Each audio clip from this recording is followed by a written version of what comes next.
Squid game का season 2 26 दिसंबर को आने वाला है और हम आपके लिए लेकर आए हैं इस वर्ल्ड वाइड शो के सीजन 1 का इंटेंस और माइंड ब्लोइंग रिकैप। अगर आप रेडी हैं एक बार फिर से उस हाई स्टेक थ्रिलर की दुनिया में घुसने के लिए तो ये वीडियो मिस मत करिएगा। नमस्कार, द एंटरटेनमेंट लैब में आपका फिर से स्वागत है। वीडियो शुरू करने से पहले एक गुजारिश है, हम बस 50,000 सब्सक्राइबर से कुछ कदम दूर हैं। अगर आप हमारे चैनल को सब्सक्राइब करेंगे तो आपका एक क्लिक हमारी जर्नी को और भी एक्साइटिंग बना देगा। कहानी की शुरुआत होती है एक आदमी श्योंग गी हूं से, जो अपनी जिंदगी में काफी मुसीबतों का सामना कर रहा है क्योंकि उसने लोन शार्क से बहुत पैसे उधार लिए हैं और अपनी बेटी और एक्स वाइफ से भी दूर हो गया है।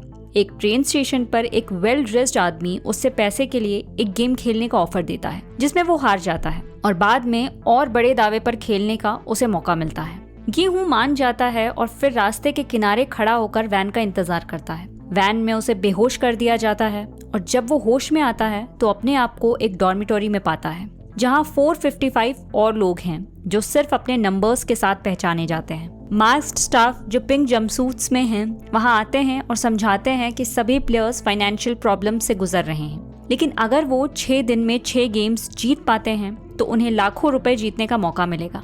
ये गेम्स एक फ्रंट मैन के द्वारा सुपरवाइज किया जाता है जो मास्क और काले कपड़े पहना हुआ है। गी हूं प्लेयर 001 से दोस्ती कर लेता है जो कि एक बुढ़ा आदमी है और ब्रेन ट्यूमर से पीड़ित है। वो और 2 प्लेयर्स को भी पहचानता है, सांग वू जो उसका बचपन का दोस्त था और अब एक इन्वेस्टमेंट ब्रोकर है, और प्लेयर 067 एक जेब कतरी जो गी हूं का पैसा चुरा लेती है जब वो एक हॉर्स रेस जीतता है। पहला गेम एक खतरनाक वर्जन होता है रेड लाइट ग्रीन लाइट का, जहां रेड लाइट पे अगर कोई हिलता है तो उसे तुरंत मार दिया जाता है। सांग वू और प्लेयर 199 की मदद से गी हूं गेम जीत जाता है और जिंदा बच जाता है। पहले गेम में आधे से ज्यादा प्लेयर्स के मर जाने के बाद बचे हुए प्लेयर्स गेम को बंद करने की डिमांड करते हैं। गेम के तीसरे क्लॉज का इस्तेमाल करके वो वोट करते हैं कि गेम को कैंसिल कर दिया जाए और सबको घर भेज दिया जाए बिना किसी प्राइज मनी के। सियोल वापस आने पर गी हूं पुलिस के पास जाता है ताकि वो डेडली गेम के बारे में रिपोर्ट कर सके, लेकिन कोई भी उसकी बात पर विश्वास नहीं करता सिवाय डिटेक्टिव वांग जून हो के, जिसका भाई भी वही इनविटेशन कार्ड पा चुका था और रिसेंटली गायब हो गया है। प्लेयर्स को गेम में दोबारा शामिल होने का इनविटेशन मिलता है और कई प्लेयर्स अपनी मजबूरी की वजह से वापस आ जाते हैं।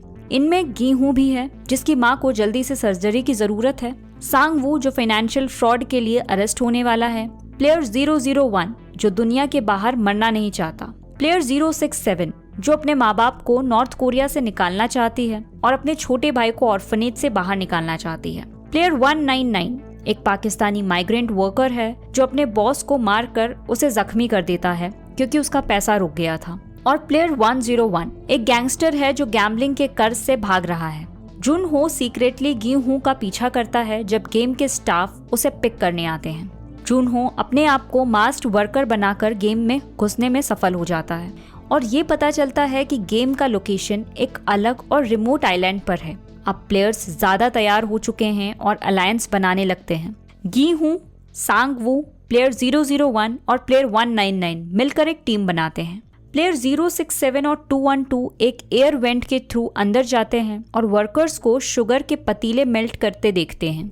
एक दूसरा गेम होता है जिसमें हर प्लेयर को 10 मिनट के टाइम लिमिट के अंदर एक कैंडी से एक स्टैम्प्ड शेप परफेक्टली बाहर निकालना है। सांग वू को प्लेयर 067 की असलियत पता चल जाती है कि वो पहले से गेम को पहचानता है, लेकिन अपनी टीम को वॉर्न नहीं करता और खुद के लिए सबसे आसान शेप चूज कर लेता है। गी हूं सबसे मुश्किल शेप अम्ब्रेला चूज करता है, लेकिन वो कैंडी को पीछे से चाट कर शेप के पैरामीटर को आसानी से मेल्ट करके गेम कंप्लीट कर लेता है। प्लेयर 212 एक राउडी और मैनिपुलेटिव औरत ड्योक सू की मदद करती है और एक छुपा हुआ लाइटर यूज करके उसे गेम कंप्लीट करने में मदद करती है। एक डरा हुआ प्लेयर जो एग्जीक्यूशन के लिए तैयार है एक स्टाफ मेंबर को हॉस्टेज बना लेता है और उसे अपना मास्क उतारने पर मजबूर कर लेता है। जब उसे पता चलता है कि वो स्टाफ मेंबर एक जवान आदमी है तो वो प्लेयर खुदकुशी कर लेता है और वो स्टाफ मेंबर फ्रंट मैन के द्वारा मार दिया जाता है क्योंकि उसने अपनी आइडेंटिटी रिवील कर दी। प्लेयर 111 जो एक डॉक्टर है चुपके से कुछ स्टाफ के साथ मिलकर मर चुके प्लेयर्स के ऑर्गन्स को ब्लैक मार्केट पर बेचता है और इसके बदले में उसे अपकमिंग गेम्स की इन्फॉर्मेशन मिलती है। जब ड्योक सू एक प्लेयर को मार डालता है क्योंकि उसने उस पर एक्स्ट्रा खाना लेने का इल्जाम लगाया था, स्टाफ कुछ नहीं करता और इसके बाद प्राइज मनी की वैल्यू बढ़ा दी जाती है। लाइट्स ऑफ होने के बाद डॉर्मिटोरी में एक हंगामा हो जाता है जहां प्लेयर्स एक दूसरे पर हमला करते हैं। गीहू का ग्रुप बच जाता है और अपने नाम बताकर ट्रस्ट बनाने की कोशिश करता है। प्लेयर 199 का नाम है अली अब्दुल। प्लेयर 067 का नाम है कांग से ब्योक। प्लेयर 001 जो ब्रेन ट्यूमर से ग्रस्त है अपना नाम याद नहीं रख पाता। प्लेयर 212 जिसका नाम है हान मीन्यो ड्योक सू के साथ टीम बना लेती है। तीसरे गेम से पहले प्लेयर्स को 10 लोगों का ग्रुप बनाने के लिए कहा जाता है। गीहू की टीम में सेई ब्योक एक लड़की प्लेयर 240 को अपनी टीम में बुलाती है जो उसकी उम्र की लगती है और अली अपने ग्रुप में प्लेयर 276 को शामिल करता है। गेम का पता चलता है कि वो टग ऑफ वॉर होगा जहां 2 रेस्ड प्लेटफॉर्म्स पर टीम अपनी जीत के लिए दूसरी टीम को प्लेटफॉर्म से नीचे गिराने की कोशिश करती है। ड्योक सू जो प्लेयर 111 से पहले ही गेम के बारे में जान चुका है सिर्फ ताकतवर मर्दों को अपनी टीम में लेता है और मीन्यो को रिजेक्ट कर देता है जो फिर गीहू की टीम में चली जाती है। जब ड्योक सू की टीम जीत जाती है गीहू का टीम एक फुल मेल टीम से लड़ता है और मुश्किल में पड़ता है। गीहू की टीम अपने टग ऑफ वॉर मैच को प्लेयर 001 की स्ट्रेटेजी और सांग वू के तेज सोच से जीत लेती है। दूसरे हंगामे का अंदेशा देखकर वो सब एक बैरिकेड बनाते हैं और रात भर अपने टर्न से गार्ड ड्यूटी करते हैं, लेकिन ड्योक सू की टीम उन पर हमला नहीं करती। गीहू को 10 साल पुरानी एक बात याद आती है जब उसने और उसके साथ काफी वर्कर्स ने एक ऑटोमोबाइल फैक्ट्री में मास ले ऑफ के खिलाफ आंदोलन किया था जिससे गीहू की जिंदगी की राह बदल गई थी। जुनहो जो कि एक स्टाफ मेंबर की आइडेंटिटी चुरा चुका था ऑर्गन हार्वेस्टिंग रैकेट देख लेता है। इसमें शामिल हर आदमी को जुनहो को छोड़ के मार दिया जाता है। उसमें प्लेयर 111 भी शामिल होता है। फ्रंटमैन पूरी फैसिलिटी में जुनहो को ढूंढने का काम शुरू कर देता है और जुनहो फ्रंटमैन के ऑफिस में घुस जाता है। वहाँ उसे पता चलता है कि ये गेम 30 साल से चल रहा है और उसका बड़ा भाई हुआंग इन हो 2015 में इस गेम का विनर था। प्लेयर्स को प्लेयर 111 और उसके साथियों की बॉडीज दिखाई जाती हैं जो चीटिंग करने के लिए लटका दिए गए हैं और उन्हें ये यकीन दिलाया जाता है कि गेम्स हर प्लेयर को बराबर का मौका देने के लिए डिजाइन किए गए हैं बिना किसी भेदभाव के।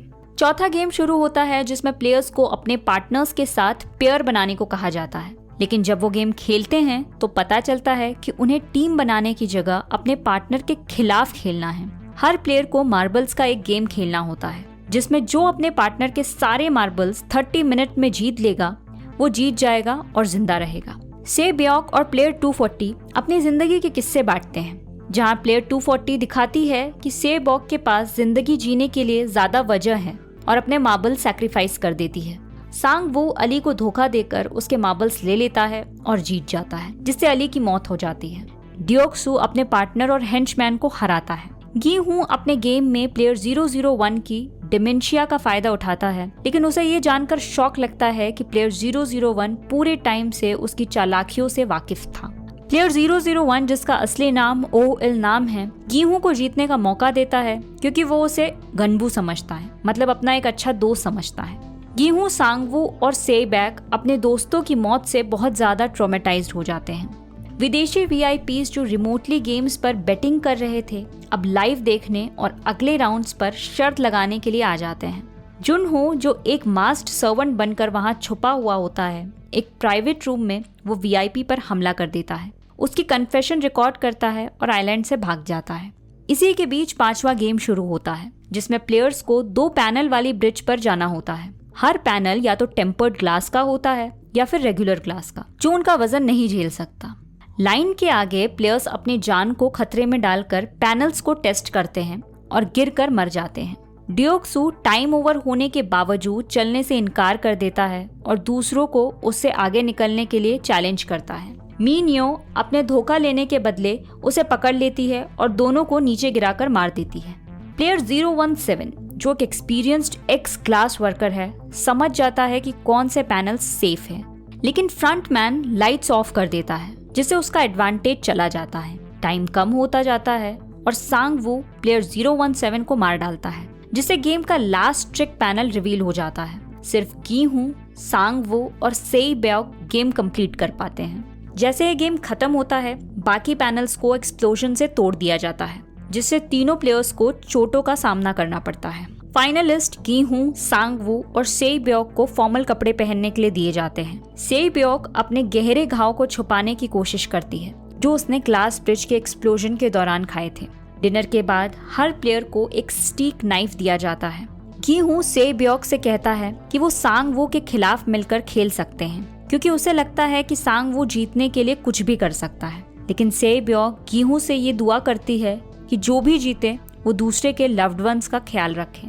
अब गीहू जब सांगवू सो रहा होता है उसे मारने जाता है, लेकिन से ब्योक उसे रोकती है, ये कहकर कि वो एक मर्डरर नहीं है। से ब्योक की चोटें काफी बढ़ जाती है और गीहू लोगों को मदद के लिए बुलाता है। गीहू जब वहाँ नहीं होता तब सांगवू से ब्योक को मार डालता है और स्टाफ सिर्फ उसकी लाश लेने आती है। गीहू को बहुत गुस्सा आता है और वो सांगवू पर हमला करने की कोशिश करता है, लेकिन स्टाफ उसे रोक लेता है।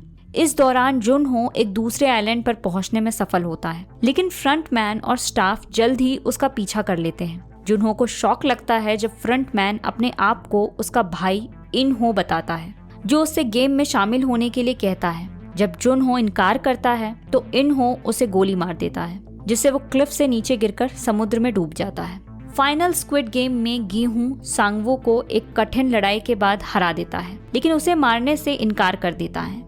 गीहू सांगवू से ये कहता है कि वो गेम को रोकने के लिए तीसरे क्लॉज का इस्तेमाल करे, लेकिन सांगवू अपने गले में चाकू मारकर खुद को मार लेता है और अपनी मौत से पहले गीहू से अपनी माँ का ख्याल रखने की गुजारिश करता है। गीहू को सियोल वापस भेज दिया जाता है और एक बैंक कार्ड दिया जाता है जिसमें प्राइज मनी रखा होता है, लेकिन जब वो घर पहुंचता है तो उसे पता चलता है कि उसकी माँ की मौत हो गई है। 1 साल बाद गीहू अब भी ट्रॉमेटाइज्ड रहता है और उसने अपने प्राइज मनी को हाथ तक नहीं लगाया होता। उसे अपने गनबू का एक इनविटेशन कार्ड मिलता है और जब वो वहाँ पहुँचता है तो इलनाम को अपने मौत के बेड पर पाता है। इलनाम अपनी मौत से पहले गीहू को बताता है कि उसने ये गेम अपने जैसे बोर हो चुके अल्ट्रा रिच लोगों को एंटरटेन करने के लिए बनाया था। उसने अपने बचपन के खेल चूज किए थे और गीहू के ग्रुप में नॉस्टैल्जिया की वजह से शामिल हुआ था। जब दोनों बात कर रहे होते हैं तो इलनाम गीहू से एक शर्त लगाता है। वो कहता है कि एक बेहोश आदमी जो स्ट्रीट कॉर्नर पर पड़ा है, क्या उसे मिडनाइट से पहले मदद मिलेगी? जब वो आदमी बचा लिया जाता है, इलनाम थोड़ी देर बाद मर जाता है।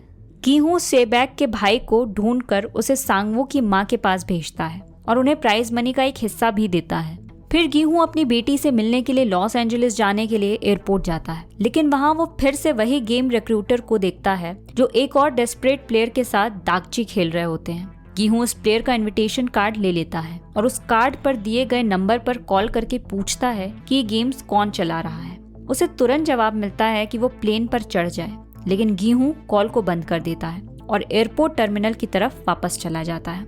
यहीं पे सीजन 1 एंड हो जाता है। तो चलिए आज के लिए बस इतना ही। वीडियो पसंद आई हो तो प्लीज चैनल को सब्सक्राइब करें। हमारे साथ यहाँ तक बने रहने के लिए बहुत बहुत धन्यवाद। आपकी राय हमें कमेंट सेक्शन में बताइए। फिर मुलाकात होगी अगले वीडियो में। धन्यवाद।